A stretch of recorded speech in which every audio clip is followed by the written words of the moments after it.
Good evening, YouTubers. Allergy season.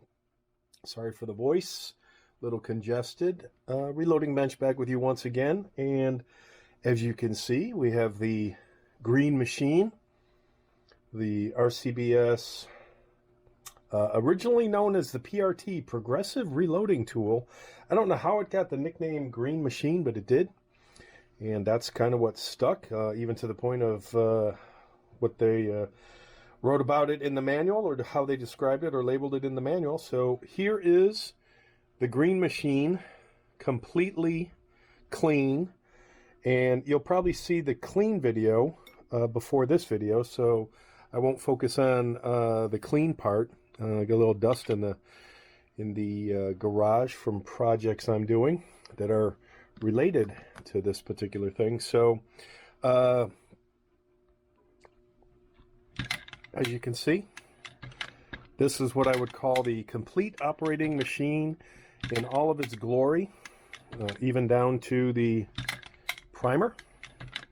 The dog leg catches each of the primer, indents to twist it, turn it, so that a primer drops. This is, unfortunately, as I noted in a previous video, probably its biggest shortcoming, this alone, the primer, and what people have done to work around this challenging level of inconsistency. Whereas the greatest success of this particular machine is the Dandy powder dropper, which is still being sold by RCBS today, sold and marketed by RCBS. And tonight we're going to cover what I'm going to call some of the mods. So I've had a bunch of stuff come in. I've been in touch with Dan at Inline Fabrication, and good news, bad news from Inline Fabrication. The good news is making a plate will be no problem, but making or modifying or solutioning a output bin holder for this particular press, similar to the output bin holder that they have for the Lee Pro 4000, Pro 1000, Pro 4000. His comment after we discussed things was that it's just not there. It's not worth the time, the research, the fact that he doesn't have a machine to do any measurements with. And this is a 40-plus-year-old machine that nobody's buying, so from a business perspective, it's just not there for him. But they are going to do the plate, so I ordered the plate, some green bins, and I did order the Lee Pro 4000 output bin plate, so maybe I'm going to tinker with that in the interim as I move around the camera and as I lose my voice as part of my allergies.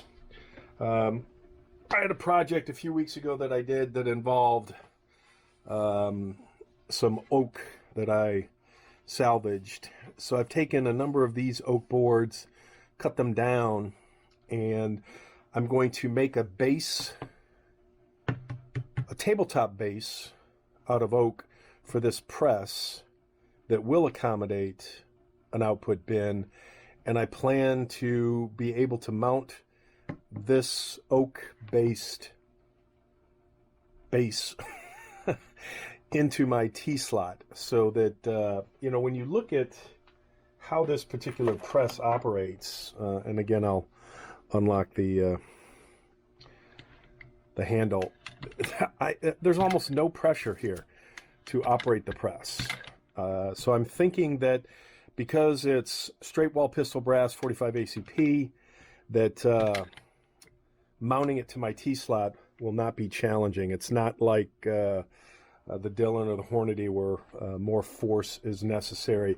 I went ahead and found these little gems online.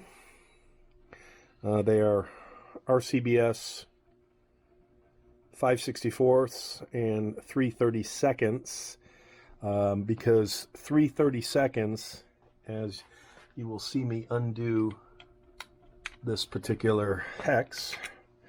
These 3 seconds are everywhere on this press. For instance, right there for the powder drop.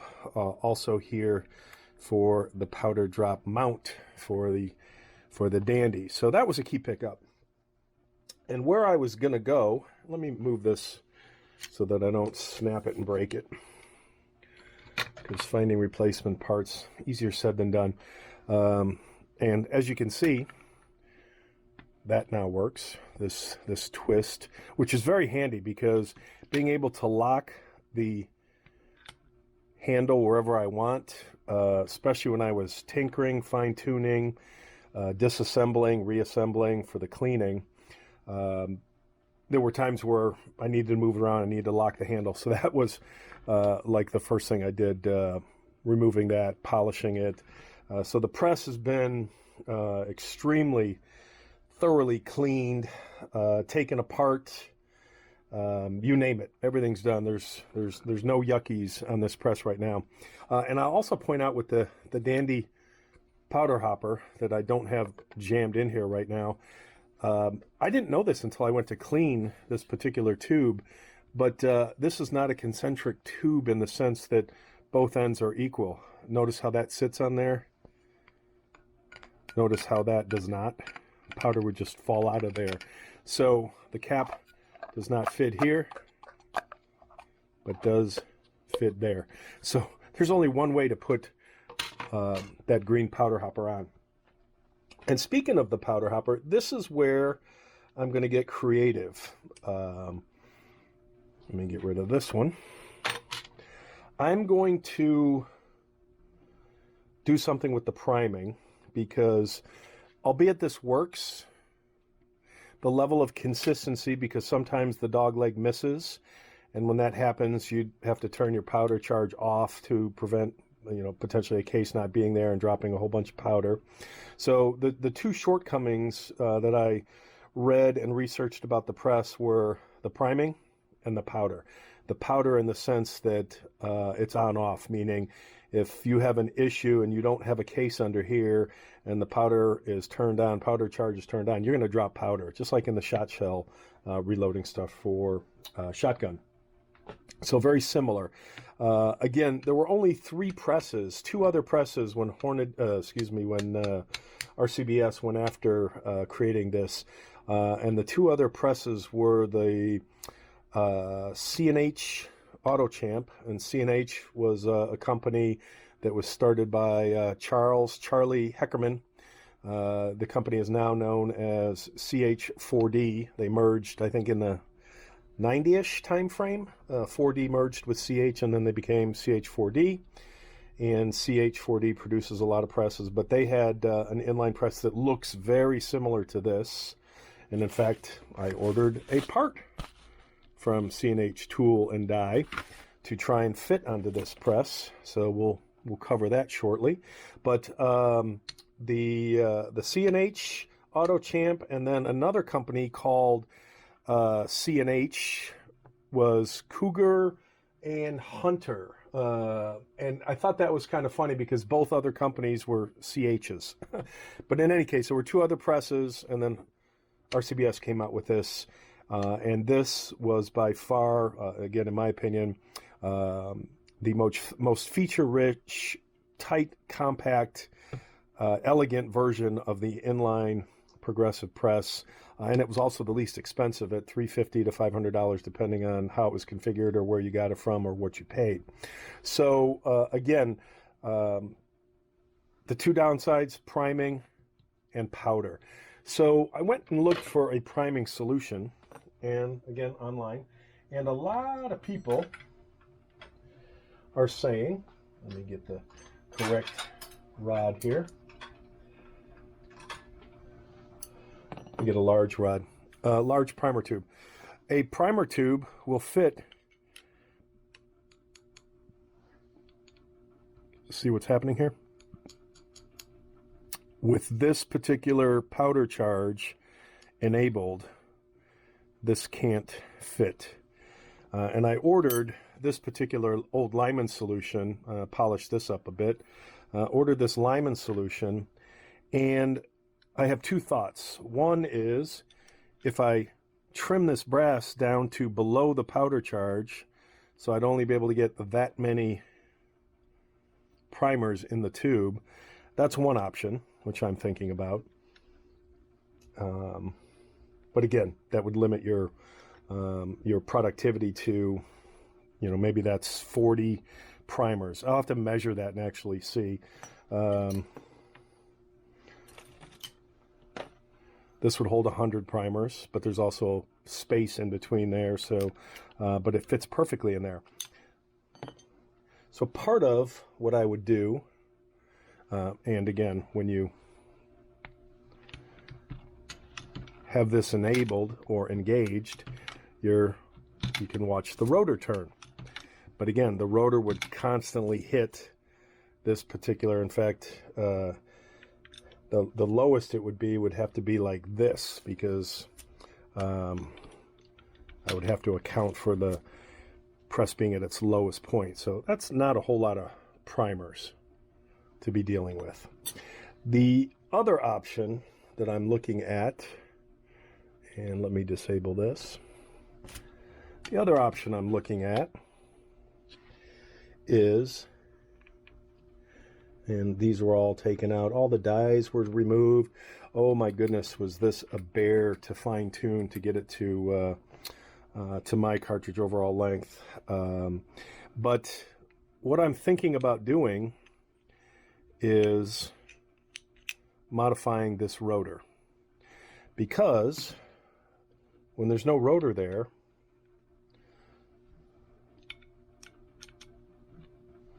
and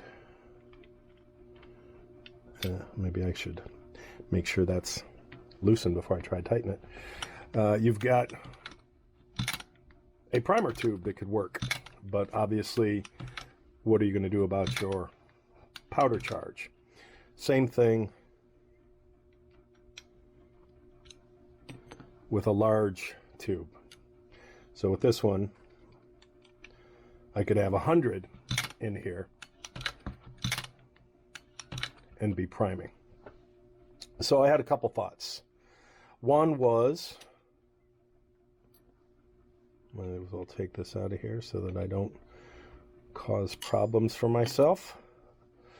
One thought was, if I just leave this disabled and permanently have the powder charge at an angle, so I would never be able to use that, and what I could do is, that would allow me to have whatever primer rod I wanted, and for each primer, for each powder charge, I would then have to,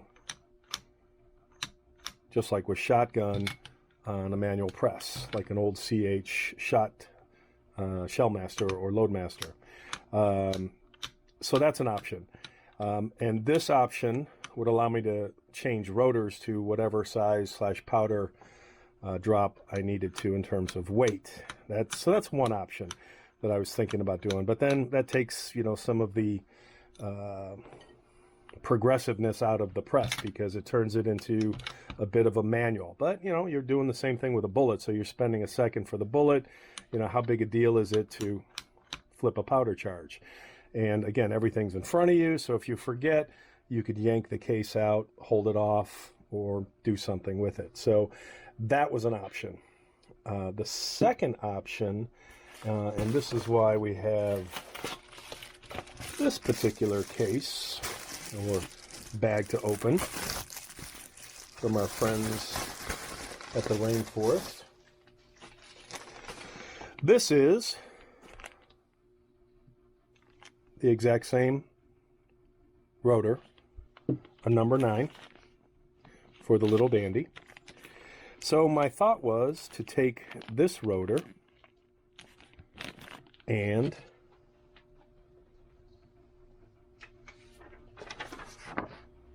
cut it. Cut it with, I'm thinking bandsaw, maybe chop saw. The problem with the chop saw is not a whole lot of material to work with here in terms of locking it in, because I'm going to cut, or I would need to cut most of this off right about there, so that, again, if I did it, the worst case, it would look kind of cheesy. Optimally, if someone had a lathe, which I do not, they could take the lathe and cut this down to right about there, and then also put a knurl on the end of it right about there, so that it would look like that. So you take this, lathe it down, cut it down on a lathe, to that add the knurl, and that would allow me to have this enabled with automatically turning, while also being able to put a particular rod primer tube in there that I would like, you know, potentially a much larger one than this small brass one. Albeit I love how this small brass one looks. I must be honest. So that's an option that I'm exploring. And if I'm going to cut this myself on my bandsaw, I did make a jig so that I could put both ends into the jig, so that when I go to saw it, I don't get movement. I would then clamp this on two ends here, and then also to my my guide, so that hopefully I get a straight cut. I just don't know if this is, you know, hardened steel and is going to be a bear to cut. Again, a lathe would be the way to go. So I've reached out on one of the 2A forums that I hang out on to see if anyone has a lathe. Some people have said just do the chop saw. Again, I'm a little worried about the tight fit for the chop saw, because there's not a whole lot of room to work with. I don't need to lose fingers. I don't need to F it up. One guy who's about 45-minute drive said, "Oh, I'll do it for $50. And I'm like, yeah, I don't know yet. I just don't know. That's a separate unwrapping. All right, that takes care of that particular idea. So more to come in that space. I'm not quite sure which path I'm going to go. I love the ability to use all the features on the machine, but I want to also, again, stay as original as possible. That being said, I'm not going to use this because I've played with it, and quite frankly, when I use this, and I can demonstrate that, I have a couple more jams, significantly more jams with this than I do with using the rod. So I think in my test of 10, I had one that I had to finagle. Test of 10 here, I had 3-ish that I had to finagle. So again, this thing does not have the best reputation. I think it's wonderful that it's here and part of the historical oneness of this press. And I will say, again, the press is from 1983, because RCBS, at least they used to stamp, and I'll show a close-up picture of this, the 2-digit year code on their dies. And the resizing decapping die has an 83 on it, and the crimping die has an 83 on it. The seating die, which I think is, this particular die is just amazing. In fact, the closest thing RCBS makes to this now is the Matchmaster, but they only make it being a die that you can hand seat the bullet without having to touch the brass. But they only make it for rifle calibers, no more pistol. So that's that. And on to the next set of items. Let me move this a little out of the way, get some working area. So when I was doing the research and found out who made these machines, I did reach out to RCBS. They have no more parts. They got cleaned out in 2017, 2018 when people found out that they did have spare parts. They got absolutely cleaned out. I've seen some stuff online. Just parts of some of these dies go for $100, $150. So it's amazing. It's, I guess, like anything else, it's worth more parted out than it is as a whole. But in any case, I did a little research, and we'll start with our folks at C&H that made the Auto Champ that looks very similar to this. an inline progressive press. And this is the schematic from the C&H version. And they also have a primer bottle, this primer bottle. Now, I don't know if the primer bottle dimensions are going to be the same, but I thought I would take a chance on it because, again, this being, you know, an aftermarket that the guy that I bought this from found, you can't really tell how full this is. And again, that's not that big a deal. But I went ahead and reached out to C&H, and they had this particular primer bottle, which is hopefully in this package. And the primer bottle in the old manual lists for $1.90. It's now $3.50. Again, not a big deal. The shipping charge was $5.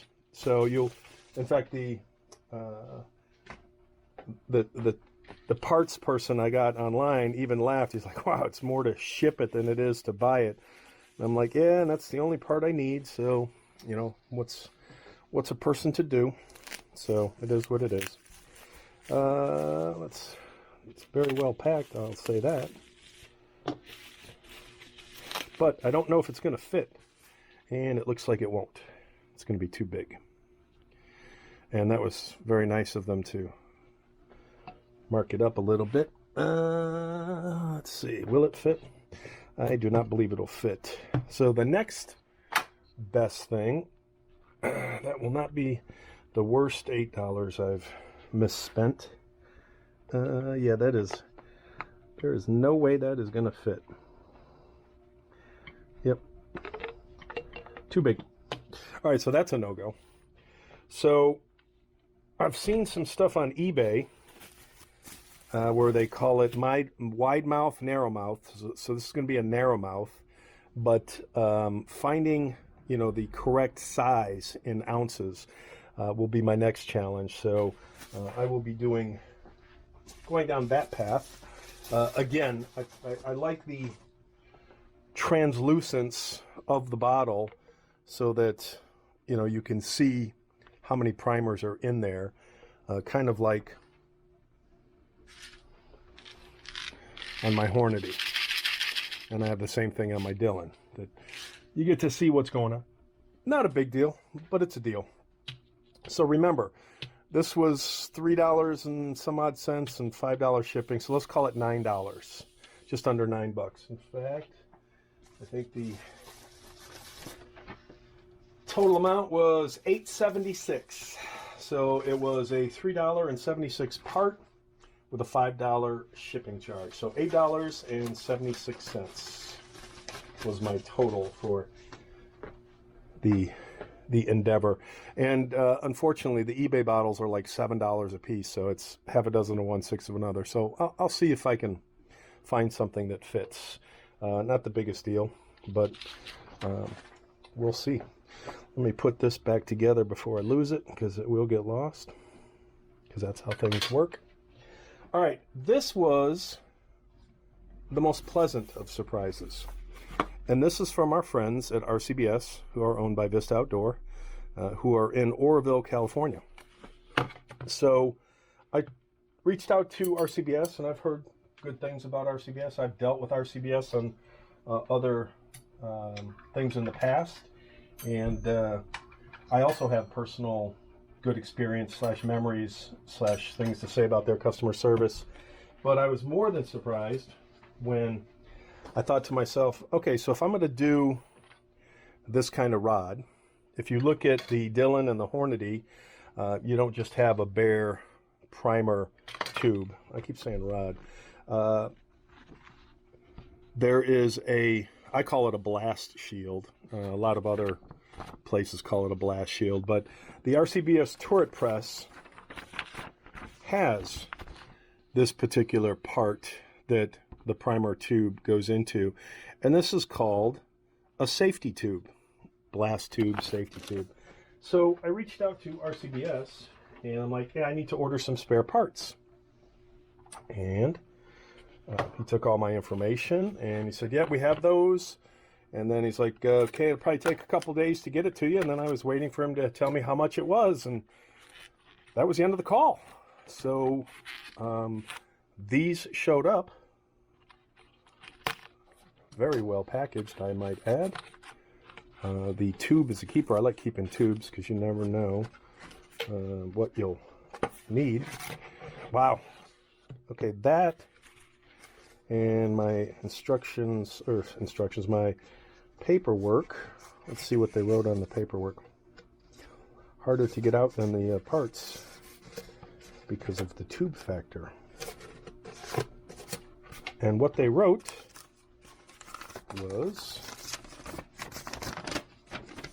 warranty replacement order, one turret press safety tube and one turret press tube cap. And these parts and or services are shipped to you under terms of the RCBS warranty. So I call that pretty awesome because this is a serious tube. Oh my goodness. Yeah, that's legit.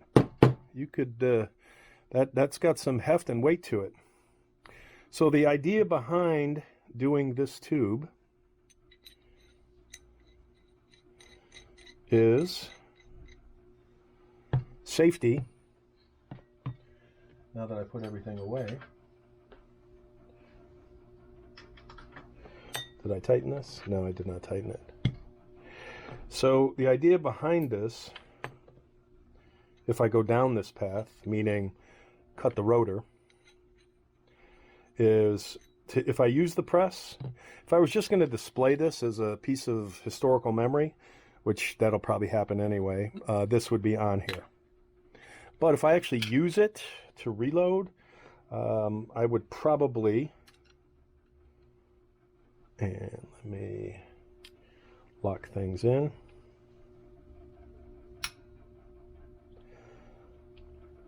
All right, so that's locked in.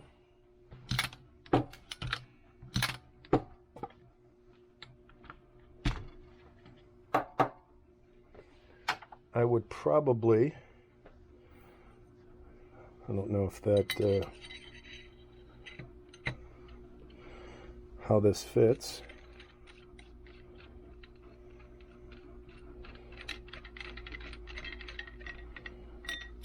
That's kind of cool. So I don't know if I would rig something up so that you've got,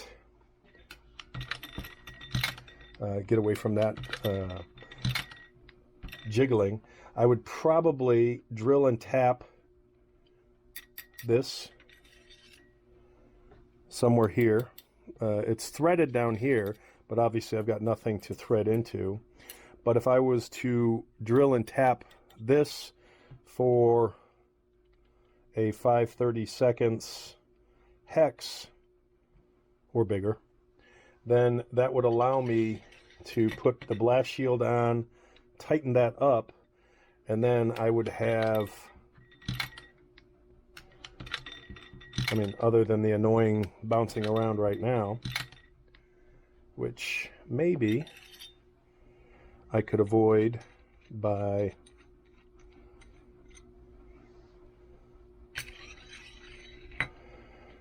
so you can't see what I'm looking at, so maybe I should take it out so you can see.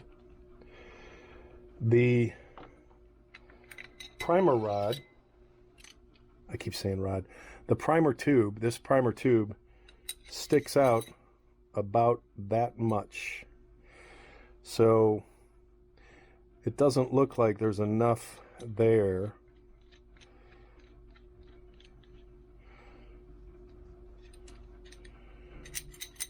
to go through that. But if I was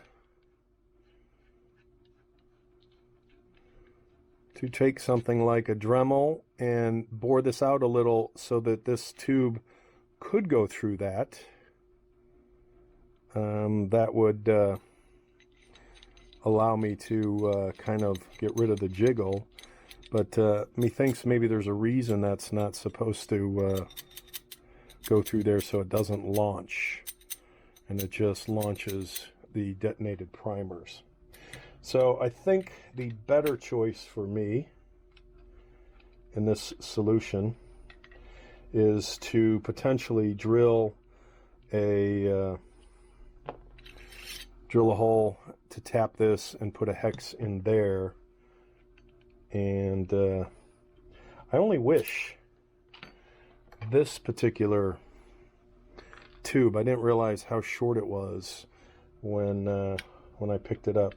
I wish that tube was a little bit longer. I don't know if that, because that fits around, that snugly fits. I'd much rather screw into that than screw into an aluminum tube that, these are kind of thick, but even so. But it's not like you need Herculean strength to lock that down. But again, I think that solution gives me everything I'm looking for. So if I were to take this rotor and do this thing, take the original rotor, have it cut down either with a lathe or with me, and then allow me to put this in so that it essentially sits back, doesn't touch the blast bar, blast shield, safety tube, but still allows me to use the powder charge. That kind of gets me everything I need. The only downside would be that if I were to change powder weights and went for something that the number 9 doesn't deliver, say I brought in a number 8 or a number 10 rotor for changing the powder weights. If I went from, say, WST to W231 and I needed a different powder weight, that would potentially mean I'd have to do another rotor trim, or again move to the model of doing it manually, which is still acceptable. That allows me to do the rotor changes without doing any modification. Again, it's one more step, but it kind of gives me everything I'm looking for in terms of the safety tube, primer tube, eliminating the concern about this particular device and such. And I don't think that was the right, and the reason I know is because I have polished everything as of late. Everything on this press has been cleaned and polished, everything. So this press is as good functionally as day one, almost looks as good as day one, other than, you know, minor cosmetic. Some of the pitting I decided not to try and take this down too much, other than steel wool and oil to remove the light rusting, but the very, very light visible but not tactile pitting that's there is just going to stay there. Same thing with the transfer bar and the pieces in back. Anything that needed to be blued, touched up, was cold blued. Again, the press is in phenomenal shape, and it's funny, I'm doing the mods video before I'm doing the clean video, so you'll probably see this after I do the look how clean the press is video, because that will be a lot shorter than the time I just spent going over all these mods that I would like to do. But everything works on the press. It's a phenomenal little gem. It just truly is. I cannot say enough about this thing in terms of cool factor for mechanics, mechanical operation. The amount of space it takes up, how easy it is to operate, and the true test is going to be on how much effort it takes to resize, because I've had shell casings, brass casings in to do the powder testing, the bullet seating, as well as the crimp, and I can do all three of those while it's not mounted and just sitting here on the table on my bench. So being able to mount it when I finish gluing and planing all of these pieces of wood, these pieces of oak, so that I'll make a base that I can tap into my T-track while I wait for the inline fabrication top plate from Dan and Company. So I'm sure there'll be more videos on this, especially if I'm able to cut this, whether it's my own cutting with my jig or somebody who volunteers lathe time and effort and expertise to allow me to achieve what I'm trying to do. So I'm trying to make something that's 40-ish years old, 1983, 20, 23, 40 years old.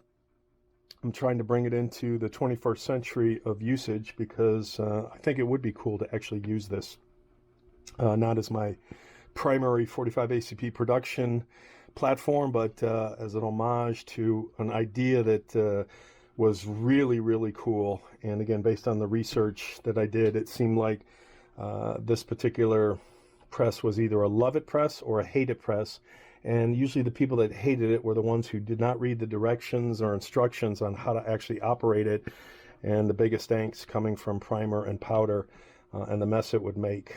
And it was a little bit finicky, but for those who are or were mechanically inclined, those were the ones who seemed to really get off on the press and enjoy it for what it's worth. So I just think it's an amazing piece of history. This is in phenomenal condition, and now that everything's been cleaned up, it's in almost mint condition. So it is very, very cool. But more to come when the mods are done, and I'm talking now with somebody who has offered some potential solution with the lathe, but I don't know how that's going to play out. So more to come, and this is just too cool. Too cool. Bye all.